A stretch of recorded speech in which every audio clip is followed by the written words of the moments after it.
anggota kelompok kriminal bersenjata atau KKB yang berhasil ditangkap oleh aparat keamanan pada Selasa 30 Mei 2023 mengaku mengenal Yotam Bugiangge. Diketahui Yotam Bugiangge adalah pecahan TNI yang membelot dan bergabung dengan KKB.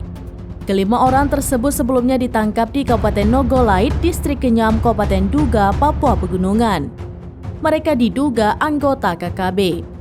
Penangkapan kelima orang itu dilakukan sehari setelah aparat menangkap dua orang yang diduga terkait KKB, yakni MK dan IK.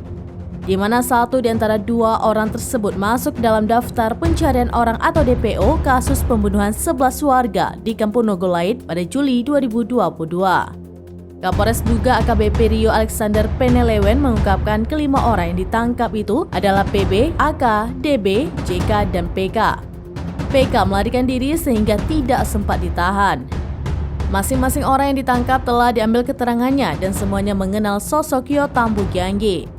Kelompok tersebut terang Rio dalam beberapa waktu terakhir telah melakukan aksi kriminal dan mengancam warga apabila permintaan mereka tidak dipenuhi. Rio juga menyebut bahwa banyak keluarga dari Yotam Bugiangge yang tinggal di Nogolait sehingga lokasi tersebut menjadi lokasi persinggahannya. Diberitakan sebelumnya kontak tembak antara kelompok kriminal bersenjata atau KKB terjadi di Kampung Nogolait, Distrik Kenyam, Kabupaten Duga, Papua Pegunungan pada Jumat 26 Mei 2023 dan Senin 29 Mei 2023.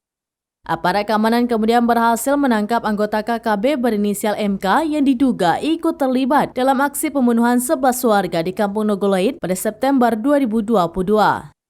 Selain itu, aparat juga menangkap IK yang diduga menjadi simpatisan KKB.